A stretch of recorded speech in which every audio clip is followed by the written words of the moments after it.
Alors, je vous propose d'accueillir tout de suite Mario Sudolt de l'École des mines de Nantes. Donc, Mario est professeur à Mines Nantes au sein du département d'informatique et est responsable de l'équipe de recherche qui est ASCOLA, qui est donc une équipe commune de Mines de Nantes, de l'INRIA et du LINA, qui est une UMR CNRS. Alors, ces travaux de recherche portent sur les propriétés compositionnelles des systèmes distribués. Donc ça, c'est des choses qui me parlent un peu, et notamment sur les applications et infrastructures pour le cloud. Il a présidé de 2011 à 2013 l'Aspect Oriented Software Association, qui est une association américaine qui anime le domaine de recherche correspondant à ce sujet. Et aujourd'hui, il co-coordonne les travaux sur la sécurité logicielle au sein du LabEx Comin Labs. Donc, à toi la parole pour nous parler de contrôle décentralisé de grands systèmes répartis. Bonjour, chers collègues. Bon, je vais essayer de vous présenter quelques problèmes autour de la centralisation et du contrôle décentralisé qui existe dans le web. Et d'accord. Et dans le cloud, et on fait l'enchaînement fait bien les choses parce qu'on fait la vision qui a été présentée tout à l'heure autour de l'intégration, disons, du cloud dans le backbone au lieu d'avoir un cloud à la frontière, est en fait quelque chose sur lequel je vais reporter ici parce qu'on a des travaux en cours pour réaliser cette vision, d'accord, à une certaine échelle qui n'est certainement pas la même que visionnée lors de la présentation précédente. Alors bon, je vais d'abord très brièvement introduire de quoi on parle, si on parle du web et du cloud, et ensuite parler de différents projets qu'on fait dans ce contexte. D'accord, alors aujourd'hui, de notre point de vue, le cloud, bon, c'est quelque chose le web, le cloud, qui inclut tout le monde, toutes les différentes formes de réseaux et de systèmes. Il y a des local area network, des wireless, le mobile. Ensuite, il y a les clouds publics, les clouds privés, les VPN. Et ensuite aussi des réseaux de capteurs, etc. Tout ce qui est Internet des objets, pour moi, d'accord, c'est d'un côté le mobile et de l'autre côté des réseaux de capteurs, etc. Bon, si on regarde maintenant un peu sur le web, sur le cloud, la question se pose d'un côté, comment est-ce qu'on peut construire ces systèmes à large échelle, comment est-ce qu'on peut les construire et coordonner d'une manière déclarative d'un côté, efficace de l'autre. Qu'est-ce qui sont de nouvelles architectures qui sont nécessaires pour répondre aux nouveaux besoins qui se posent, comme présenté par exemple par professeur Coffer. Et ensuite aussi, qu'est-ce qu'on fait des propriétés? Comment est-ce qu'on peut assurer certaines propriétés de correction, de sécurité, etc. dans ces grands systèmes large échelle? Bon, le web d'un côté, si on regarde maintenant d'un point de vue distribution, contrôle centralisé, décentralisé, le web est a priori un système qui est basé autour de la coordination distribuée des services. Il y a un couplage relativement lâche, il y a des interfaces qui sont pour une bonne partie bien définies, standardisées. Ensuite, bon, il y a tout le monde qui doit programmer ses propres interfaces. Aujourd'hui, typiquement à REST, avec le procédé REST, etc. Là, effectivement, il y a ensuite plein d'interfaces qui ne sont pas standardisées. Ensuite, il y a plein de problèmes de correction, etc., qui peuvent apparaître. Mais néanmoins, même si le modèle de base est plutôt un modèle de distribution, de coordination distribuée, il y a souvent de la centralisation qui apparaît quand même. D'un côté, s'il y a des services populaires qui sont utilisés pour construire ensuite d'autres services plus complexes au-dessus, cela implique une certaine centralisation. Si on utilise dans certains domaines comme les éditeurs logiciels, l'orchestration des services qui est souvent centralisée, bon, là aussi on a un certain problème de centralisation. En ce qui concerne la correction, les sécurités, bon, on a un certain nombre de standards, des protocoles qui définissent comment il faut interagir et qui justement sont là pour satisfaire pour certaines propriétés. Néanmoins, évidemment, on viole plein et il y a il y a plein de propriétés, plein de problèmes qui apparaissent tous les jours. Par exemple, récemment, il y a des problèmes de sécurité dans les réseaux sociaux qui sont apparus, qu'on appelle les social cross-site request forgery attacks, où un attaqueur peut choper votre identité et ensuite utiliser cette identité pour ensuite faire du mal en votre nom dans un autre réseau social, par exemple. Ça veut dire là, se pose la question, comment néanmoins on peut satisfaire des propriétés d'une manière distribuée. Si on va maintenant au cloud, qu'on peut voir comme, d'une certaine manière, une composante, et en particulier une composante pour réaliser une bonne partie du web, là, bon, le cloud, je suppose, presque tout le monde ici devrait savoir qu'il est là pour mutualiser des ressources qui sont nécessitées par beaucoup d'utilisateurs. Aujourd'hui, on parle d'un certain nombre de différents types de cloud. Il y a les publics.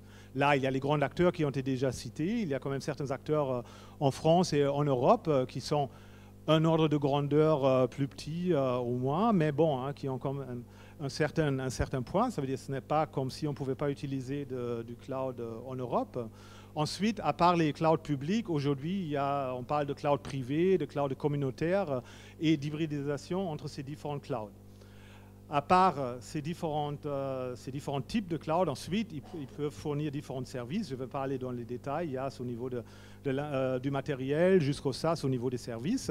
Ce qui est important par rapport au web et par exemple aux Internet of Things actuellement, c'est que le cloud est a priori un environnement homogène, au moins si on reste au niveau des centres de données d'un fournisseur aujourd'hui. Ça veut dire dans les centres de données, on a jusqu'à des centaines de milliers de serveurs qui essentiellement sont les mêmes serveurs et qui ensuite exécutent des applications qui sont exécutées dans des environnements virtuels, qui ont déjà, je veux dire, terme qui a été déjà mentionné. Moi, je vais aller un peu plus en détail dans tout à l'heure. Ce qui est important maintenant, c'est même ces fournisseurs-là, pour des raisons techniques et aussi pour des raisons commerciales, aujourd'hui, ce qui devient de plus en plus important, c'est des fédérations de cloud. Des fédérations de cloud, avec ce terme, on désigne la réutilisation et la mutualisation d'infrastructures de cloud à l'intérieur d'un fournisseur ou de plusieurs fournisseurs. Ça peut servir, par exemple, pour qu'un fournisseur peut offrir des services dans une autre région géographique où jusqu'à maintenant, il n'a pas encore de centre de données, par exemple. Par contre, actuellement, les services de cloud sont encore sujets à une centralisation significative. Hein. D'accord, on a mentionné, le cas de Google a été déjà mentionné, mais sur le fond, ce qui se passe, c'est actuellement les centres de données se trouvent à la frontière de l'Internet, du backbone, disons, hein, et ils sont construits pour couvrir régionalement les différentes régions dans le globe, et il y a un certain mécanisme de réplication, etc., qui sont mis en œuvre pour fournir la même vue, plus ou moins, partout dans le monde. Cette centralisation néanmoins donne des problèmes néanmoins de disponibilité, de la connectivité, doit être pris en mesure et doit être augmenté d'une manière importante. La consommation d'énergie, comme les centres de données sont loin des utilisateurs, est assez importante. Il y a des chiffres qui datent de 2-3 ans que les centres de données tout seuls consommaient à peu près 2,5% de toute la consommation mondiale d'énergie.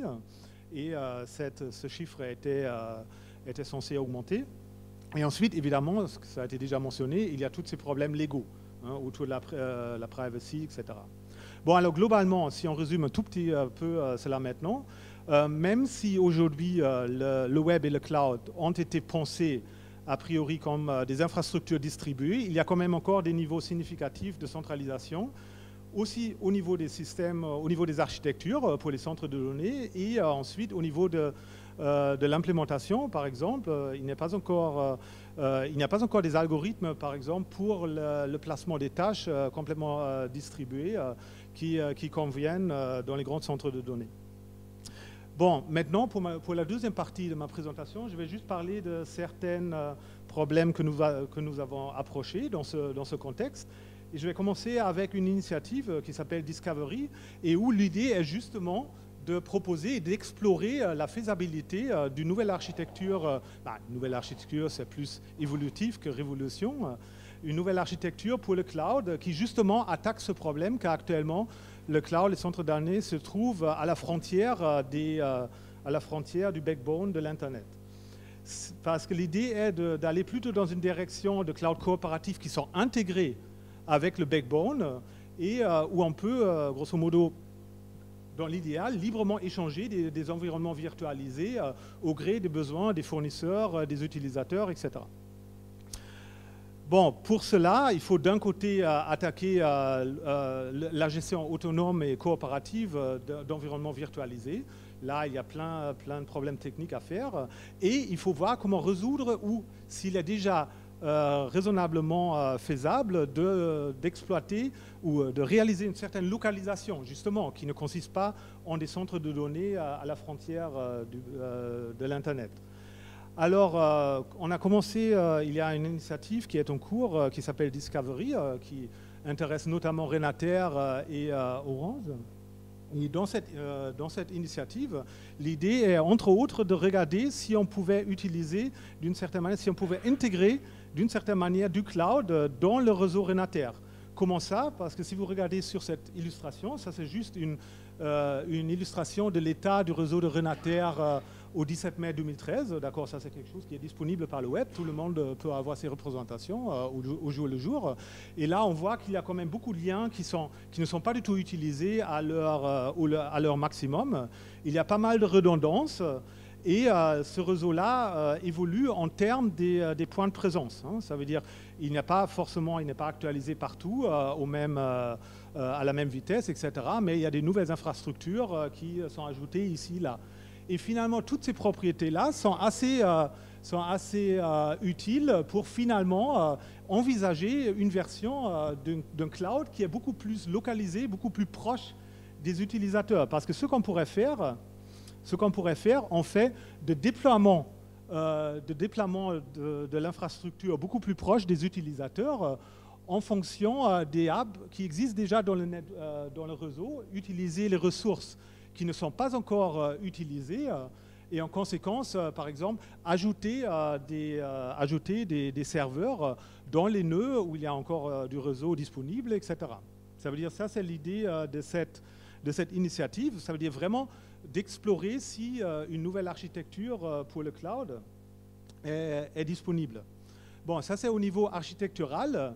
Un deuxième point concernant des problèmes de distribution, décentralisation que je voulais faire, c'est beaucoup plus bas niveau. Si on regarde même vraiment maintenant la gestion concrète d'infrastructures virtualisées, si on parle d'infrastructures virtualisées, juste pour donner un peu de contexte, à la base, il y a d'abord des machines virtuelles. Les machines virtuelles, qu'est-ce que c'est? C'est une représentation logique, disons, une émulation par logiciel des ordinateurs. Et ensuite, on utilise ces des machines virtuelles pour exécuter des applications dans les machines. Et ces machines-là, les machines virtuelles, fournissent les avantages d'un côté d'isolation, par exemple. Si une machine normalement crash, une machine virtuelle, cela n'a pas d'implication sur d'autres machines. Si on peut faire du snapshotting, ça veut dire on peut sauvegarder l'état et ensuite réamorcer la machine plus tard. Et si on prend juste une machine, on peut migrer d'une manière très rapide ces machines-là. Si on prend juste une machine, hein, typiquement aujourd'hui, on a peut-être une downtime si on arrête vraiment la machine et on la réamorce sur une autre machine physique de peut-être 60 millisecondes aujourd'hui.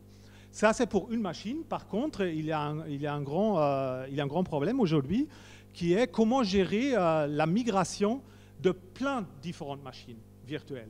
Hein, parce que normalement, dans les centres de données, aujourd'hui, il y a un très grand nombre de machines virtuelles qui est exécutées, qui doit bouger de machine en machine pour utiliser au mieux les ressources physiques qui sont utilisables pour, par exemple, réduire la consommation énergétique, qui est très important, comme je l'ai déjà dit, en, par exemple, groupant les machines virtuelles et de ne pas en utilisant trop sur une machine. La consommation sur une machine physique n'est pas linéaire. Ça veut dire qu'il faut faire attention que l'utilisation d'une machine physique se fait dans la bonne fourchette qui est optimale, disons, énergétiquement parlant, etc. Ça veut dire la question maintenant est comment est-ce qu'on peut migrer. Ça veut dire d'un côté développer des plans de migration et d'autre côté les appliquer d'une manière efficace. Bon, là, ça c'est un sous-domaine qui s'occupe du scheduling, de l'ordonnancement des machines. Et là, grosso modo, c'est un problème de monitorage, de définition de plan, d'application de ce plan, en fonction de la consommation énergétique, de la consommation CPU, etc., des différentes machines virtuelles. Et dans notre équipe, on a développé en 2012 le premier algorithme vraiment distribué pour ce problème, d'accord, qui est là, je veux dire, in fine. On espère que ce type d'algorithme permet vraiment de gérer des plans de migration pour des millions de VM sur des dizaines de milliers de machines physiques. Et cet algorithme est un algorithme qui est vraiment distribué dans le sens qu'il regarde juste qu'il a une vue locale, chaque nœud a une vue locale et utilise uniquement les nœuds proches pour ensuite définir le plan et l'appliquer. Bon, actuellement, j'ai parlé de cet objectif de pouvoir gérer des millions de virtual machines. Actuellement, nous ne sommes pas encore du tout là. En 2012, on avait fait des expérimentations in vivo sur 500 machines physiques et 4500 VM. Ça, c'était in vivo sur Grid 5000, qui est une infrastructure GRI pour la recherche en informatique, qui est actuellement déployée sur une quinzaine de sites, la plupart en France, mais aussi dans d'autres pays autour de la France. Et au niveau des simulations, on a fait des simulations avec succès sur des dizaines de milliers, à peu près 10 000 machines physiques, 80 000 machines virtuelles. Bon, cela évidemment est encore très loin de l'objectif qu'on s'est mis. Maintenant, bon, l'algorithme, il n'y a pas trop de raisons je veux dire, il est plus scalable. Maintenant, le problème est juste que faire les in vivo expérimentations, par exemple, est vraiment quelque chose qui est très dur de faire en réalité. Maintenant, bon, dans le temps, c'était les expérimentations les plus larges sur ce type d'algorithme. Bon, afin de terminer, juste un dernier problème autour de cette question de contrôle centralisé, contrôle décentralisé. Un autre type de travail qu'on a fait, c'est des compositions de services aujourd'hui sont utilisées très couramment au niveau des applications pour structurer les applications au-dessus du web, du cloud. Donc, ces compositions de services peuvent être définies d'une manière différente. Le paradigme le plus souvent utilisé aujourd'hui, c'est l'orchestration des services. Et là, l'orchestration de services, on a un dirigeant qui dirige cette orchestration. Ça veut dire que c'est quelque chose inhéremment centralisé. La question est ensuite comment est-ce qu'on peut rendre ça plus distribué. Et bon, il y a une notion analogue à l'orchestration qui est la chorégraphie, qui en principe ne nécessite pas de dirigeants centralisés. Maintenant, malheureusement, aujourd'hui, ce principe de chorégraphie n'est pas encore très utilisé parce que justement, avec cette perte de contrôle, il y a plein de problèmes qui se posent, notamment le problème comment est-ce qu'on peut lier des spécifications déclaratives, par exemple, de ces compositions de services, avec une implémentation automatique et correcte de ces chorégraphies et la préservation de propriété, etc. Bon, on a travaillé notamment, on a fourni une avancée dans ce domaine qui se place dans le domaine des sessions types. Les types de sessions, ça c'est une approche à la chorégraphie qui, à partir d'une spécification globale, permet d'une manière automatiquement et par définition correcte générer des implémentations complètement distribuées. Ça veut dire ensuite le résultat de cette compilation qui s'appelle projection est un ensemble d'algorithmes qui est exécuté sur les différentes machines d'une manière complètement autonome et sans regarder un quelconque état global. Et ce qu'on a fourni, c'est la possibilité de, d'un côté, étendre des fonctionnalités qui peuvent être traitées par ce type d'approche, et d'autre côté, d'ajouter dynamiquement et à fur et à mesure ces fonctionnalités, ce qui n'était pas possible avant. Pour terminer,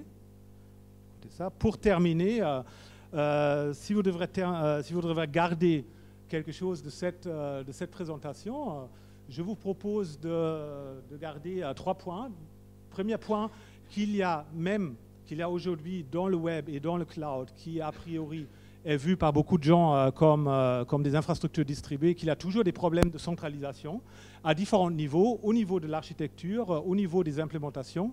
J'ai proposé cette initiative qui a pour but d'évaluer la faisabilité et fournir des technologies, des méthodes et des techniques pour grosso modo intégrer le cloud meilleur et le rapprocher de l'utilisateur, et d'autre côté, qu'il y a encore, même au niveau des implémentations, etc., il y a plein de problèmes ouverts qui ont relation à la centralisation actuelle, et il y a plein de choses intéressantes sur l'algorithmique distribuée, la définition de composition de services, etc. Merci beaucoup, et si vous voulez regarder un peu plus...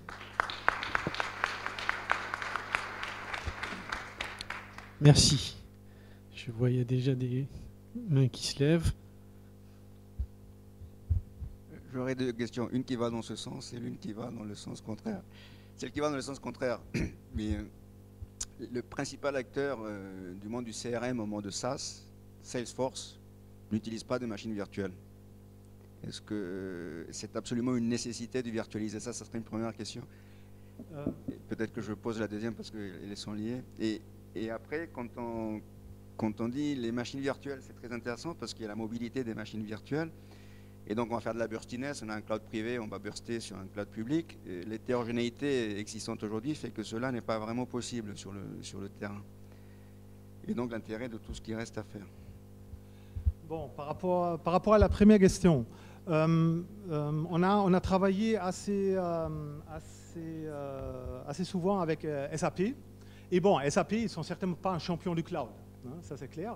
Néanmoins, ils fournissent aussi une offre cloud. Et là, eux, ils utilisent des environnements virtualisés. Et généralement, la discussion, est-ce qu'il faut organiser le cloud sur la base d'implémentation d'environnements virtualisés ou non? Ça, c'est une question qui n'est pas encore tout à fait décidée. Maintenant, dans la grande majorité des centres de données, effectivement, c'est ces techniques qui sont appliquées. Bon, ça veut dire ça, c'est une question qui n'est pas encore décidée, mais bon, on pense plutôt qu'effectivement, les environnements virtualisés vont définitivement gagner, disons. Hein. Et bon, maintenant, il y a la question, est-ce qu'on peut arriver à gérer ces environnements d'une manière efficace, suffisamment efficace pour le faire. Ensuite, la deuxième question, vous avez tout à fait raison, évidemment, cette vue de pouvoir passer d'environnement virtualisé d'un type de cloud à un autre, par exemple, ça c'est parmi les plus radicaux, ou déjà quelque chose qui est relativement loin dans le futur, je pense, mais par exemple, où ça a un intérêt beaucoup plus élevé, déjà aujourd'hui, c'est même les grands fournisseurs, entre leurs centres de données régionaux, ils ont déjà des besoins d'échanger partiellement les données. Aujourd'hui, d'accord, ça ne se fait pas encore à l'aide d'échanges d'environnements virtualisés, ça se fait plus bas niveau, etc., vraiment par envoi de données, etc. Maintenant, bon, hein, ils ont besoin, ils reconstruisent ensuite les environnements virtualisés, etc. Et il y a des raisons à croire que ça pourrait les intéresser. Merci. Il y a une question ici. Bonjour. En fait, je voudrais savoir comment... Vous pouvez vous présenter juste. Ah oui. En fait, je suis ingénieur R&D chez VMware. En fait, je voudrais savoir comment vous supervisez le machine virtuel, l'availabilité de machines virtuelles avec votre algorithme de distributed VMware scheduling, VM scheduling, l'availabilité. Ok, ce projet-là dont j'ai parlé, concrètement, c'est a priori, c'est un algorithme. Ça veut dire pour la validation, par exemple, dont j'ai parlé, on a créé des environnements virtualisés dans différents nœuds sur 3 différents sites en France. Et ensuite, on a appliqué cet algorithme avec évidemment une injonction et de monitorage sur